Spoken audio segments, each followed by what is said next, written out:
Ayan, what's up? What's up? What's up mga katoro?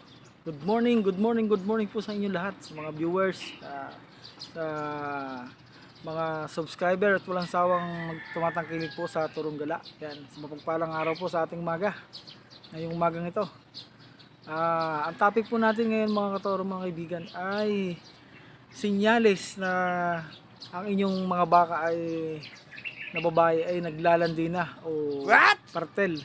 Ayan. Ang mga unang sinyalis po ng baka ay kapag nakatali ay yan po ay nakatirik yung tainga at balisa.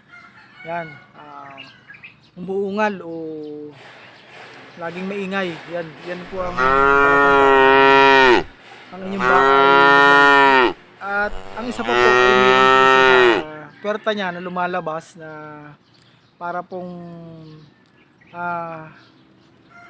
yung laway ng okra. Yan mga katoro, mga kaibigan, mga kamagbabaka. Doon po sa hindi pa po nakakaalam at hindi po aware ng inyong mga baka ay naglalandi na.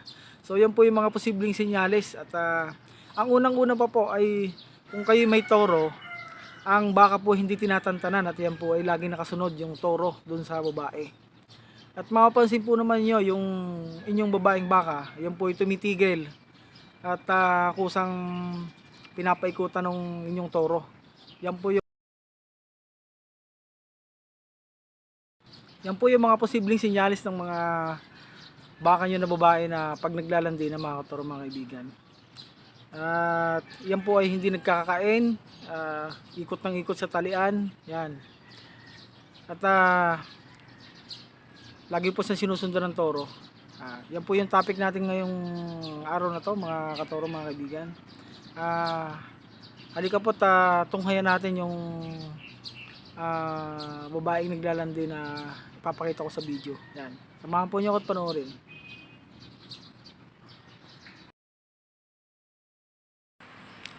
Mga toro, nahuli na po natin yung isang turong gala natin. Ito po mga toro. Nahuli na po natin. Ayan po.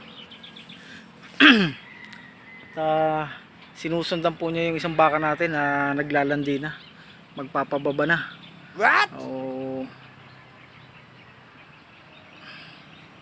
Filter na po siya, fertile. Kaya po hinahabol niya mga katoro, mga kaibigan. Kaya po natin nahuli siya ngayon. Ito na po siya mga katoro. Ito po yung ibang bakang nakawala ng kasama ko. Ito po yung mahabang sungay, hindi po sa akin yan. Ito mo mga toreting ito, yan sa atin po yan. Tsaka po itong malaking baka na to na si Turong Gala. Ayan po, nahuli po natin mga katoro. O hindi na po natin siya papakawalan. Itatali na po natin siya mga katoro. O, yan pong babae na yan, nakikita nyo sa may likuran. Yan po yung naglalandi na gusto niyang maturo. Ayan. Yan pong babae na yan. Gusto po niyang turuhin. Naglalandi siguro. Ito po siya. So, ano nga yung kanyang yung kanyang ari sa likod ay mukhang nagbasa, kaya ito po ay gusto niyang turuhin mga kaibigan. Ayan po.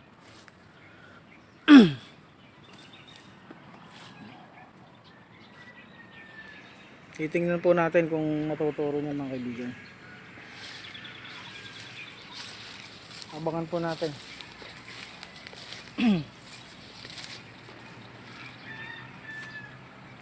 May kasama po kasing kasama po yung isa naming medyo maliit na toro. Ito po. Yan po. Kasama, kaya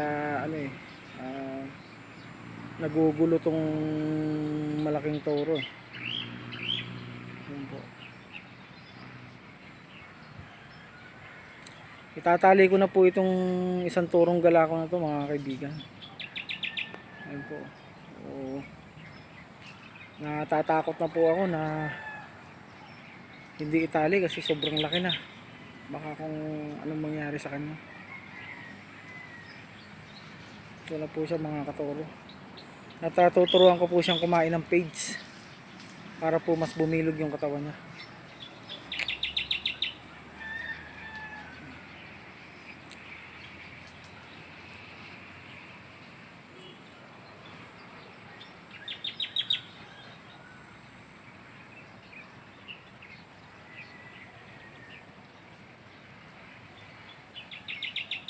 Ito pong toro ko na to ay bali 3.5 years na. Tatlong taon at kalahati na po mula pagka panganak nung aking matandang inahin. Ganoon na po kaedad to.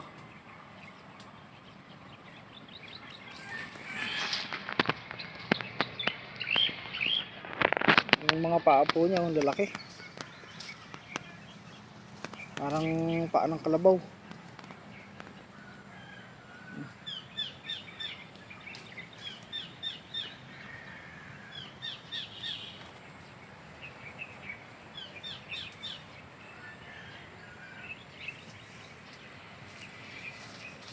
Yung pong nito, yung tatay nitong toro na to, yung lahi nito, yung nabinta 146k. Yun po yung halaga nung nabinta ito. Yung tatay nito, mga toro. Ito po mga palahi nung mga nabintang toro. Ayan po. Ito po ay may edad na 2 taon. Ayan. Ayan po. Ito po naman toro na to. Ayan. Ay bali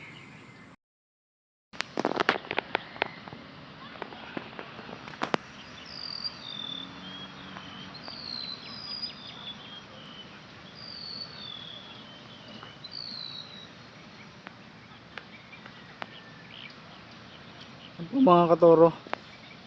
Naglalandi po yung isang inahin, yung isang babaeng baka.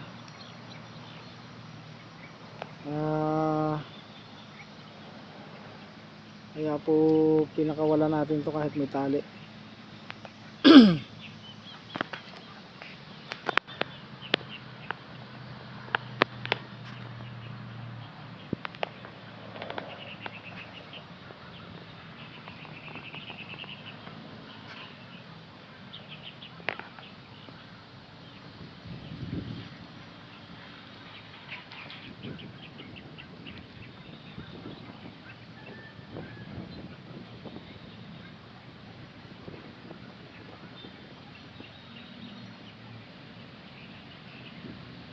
Bumibilo lang po yung toro mga kaibigan. So baka po matuturo niya ngayon to, ngayong araw na to. Sayang po naman yung paglalandi kasi yan po ay sa loob na maghapon lumilipas po yan.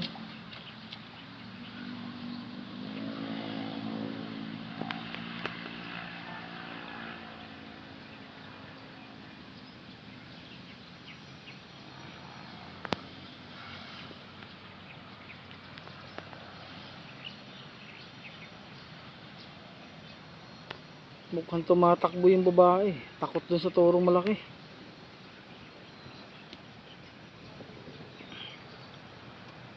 Tatakot siya mga katoro.